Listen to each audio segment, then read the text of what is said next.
Hey folks, welcome to New Master Riff. We're going to be looking at how to play Panama today by Van Halen, of course. Absolute classic riff and probably my favourite Van Halen riff. Tuning wise, I'm a half step down, so I've got my E string to an E flat, A to an A flat, D's to D flat, G's to G flat, B's to B flat, and then E's to E flat at the top.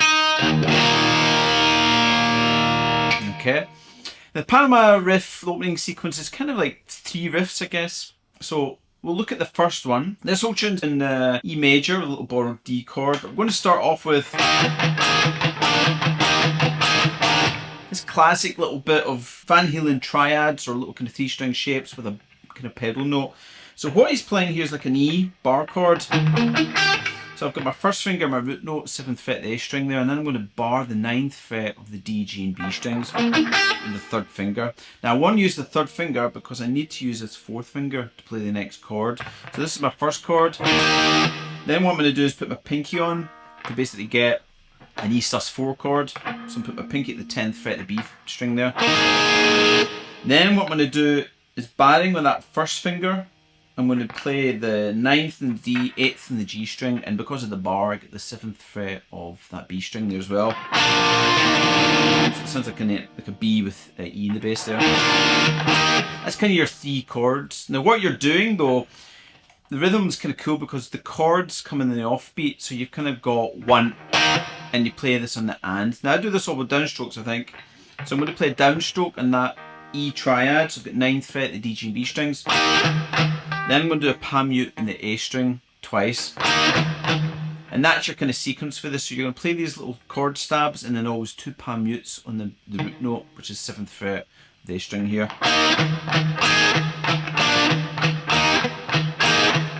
And the little bit at the end here, the variation, you basically do the sus, then the B.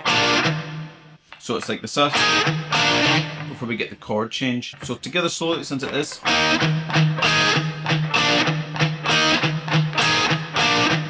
Okay, then what I'm going to do is take all that down 2 frets. So I've got a D chord now. Okay, so same thing, I've got this kind of D shape. Play that first. Palm mute, 5th fret now in the A string. Then I've got my little sus shape. Now I'm playing what is an A triad, so I've got 7 on the D, 6 on the G string, and then 5 on that B string. Of course, because I'm barring with the first finger here, that catches that B string. Okay. And the first time he lets that ring, then he's going to dip with a bar. Now, what I've seen looking at him play live, he pretty much just pulls that kind of chord off. What you hear in the recording is that a little bit more of the B string. And then you've got an and on beat 4 leading into the next bar, and what he does is he hits the E string, but he lets the bar go. So you're doing this chord, and see when you're pulling off, kind of that sort of thing, you're kind of dragging the hand off a little bit.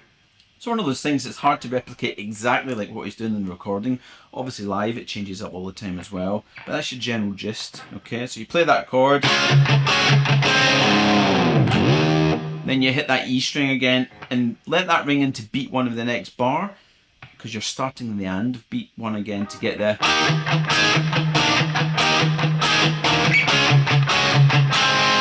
Okay, to play the whole thing again. After the second time, we got a pick scrape down that leads us into kind of the second riff. Now the second riff starts off with this cool little C sharp minor chord. So I'm playing 4th fret of the A string, and I'm going to do 6th fret of the D with the 3rd finger. That's my first finger on the root. My 4th finger's on 6th fret of the G string, and I've got my middle finger on 5th fret of the B there. So it's a C sharp minor, but it puts this little E in the top as well. And you kind of strum it with a down up down, where the down up is a lead in to the downstroke in the beat. Yeah, you let that ring for 2 beats. 1, 2.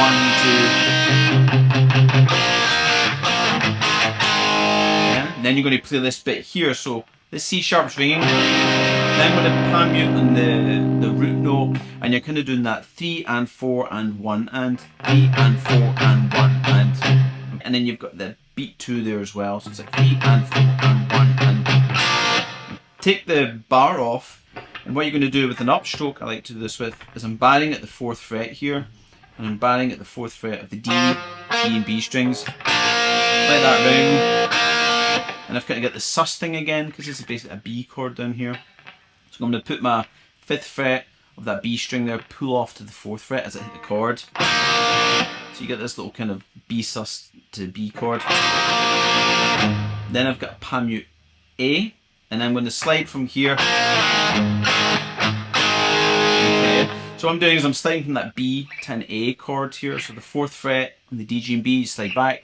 So you're in the 2nd fret, the D, G, and B. Yeah. Let's slide back, and then you've got your palm mute. And the way I like to play that is downstroke on the A string palm mutes, because that's in the beat. And then I'd play the A chord with an upstroke for the offbeat. Yeah.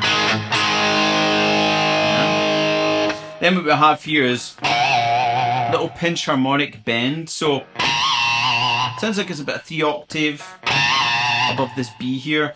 I use my middle finger just to get the bend, but I'm going to bend a whole step up. And then you've got a really wide vibrato. It's like a whole step vibrato after that.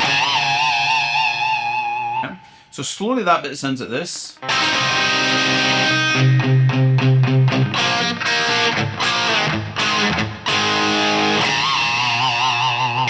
Then you pretty much repeat that, but this time you play your C sharp chord like a power chord, so just 4th fret A, 6th in the D and the G. Again I have the flourish, so it's like down up down. Okay.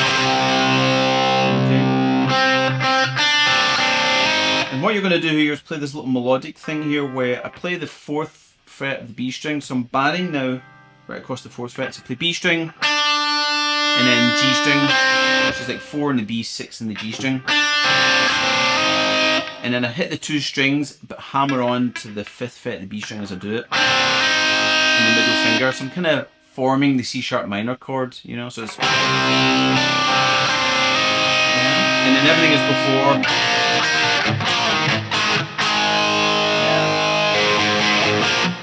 Yeah. And this little bit here, so we've just done the...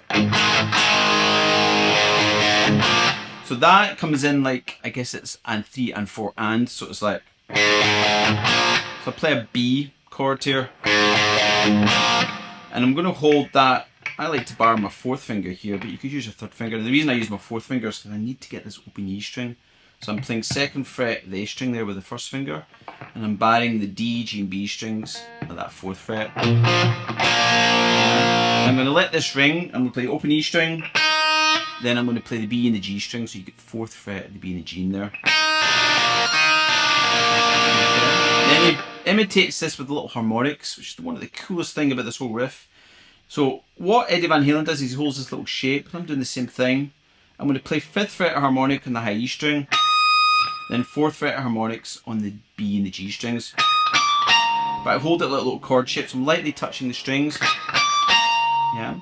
Then I go up to the E string again, 5th fret. Then I'm going to hit the G and the B strings, harmonics 4 times, all downstrokes. So that second bit slowly sounds like this.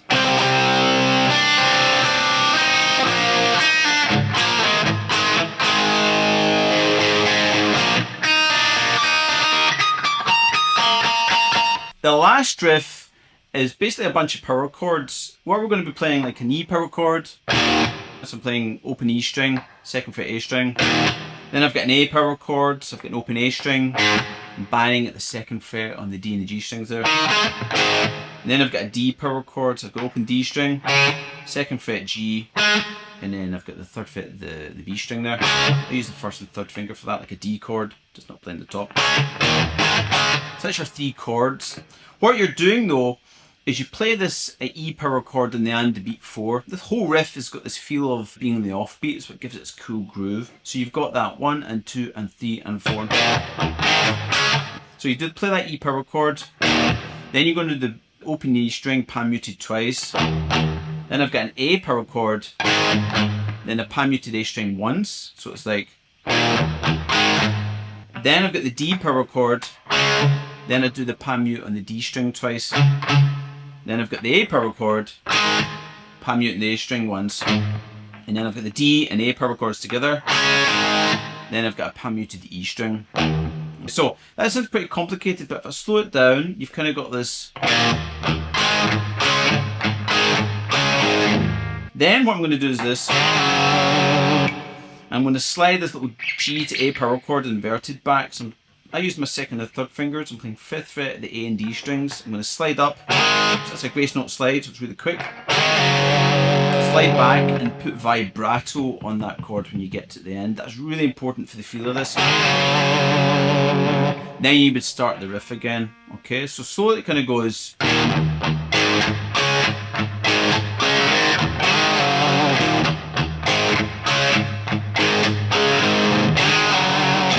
And you pretty much play that 4 times, and the end of the 4th time, you get into the verse. Okay. When you first start that as well, after the kind of harmonics, I think he hits that power chord. So you're coming in the and of beat 1 in that, rather than hitting it twice, but it's just a little kind of variation. That's it, guys. That's the 3 main parts to the opening to Panama. Have fun with it. It's one of my favourite Van Halen riffs, and obviously there's a video that's just gone up from the McDonald's in 1984. Unfortunately, the Panama footage in that is all chopped up, but go and check it out if it's still up on YouTube. If you want access to the HELIX patch I've created for this, to try and get that 1984 Van Halen Panama tone, then come on over to the Patreon group. That's one of the perks you get there. If you're Patreon, for as little as $1 a month, you'll get access to that. But there's loads and loads of other things on there. I've just started a new lesson series looking at technique, where you can play along with me doing some exercise drills, and we've started to look at legato, so I've got a couple of lessons up there on that just now. I've got the Tuesday tip bet, which is loads of tips, theory, licks, all that manner of stuff, and of course you get access to backing tracks, various other things, all the stuff that's over there, animated tab, loads and loads of things. So come on over, guys, and check out Patreon, see what you think of it. And you can always join for free as well if you just want to be on the Patreon platform. You can follow me on Instagram and Facebook as well if you're on those kind of platforms too. And if this is your first time here, if you're not subscribed, please hit that subscribe button and hit the notification bell as well, so you're kept up to date with any uploads I do. So thanks for watching, guys. Enjoy that. Have fun. I'll see you soon.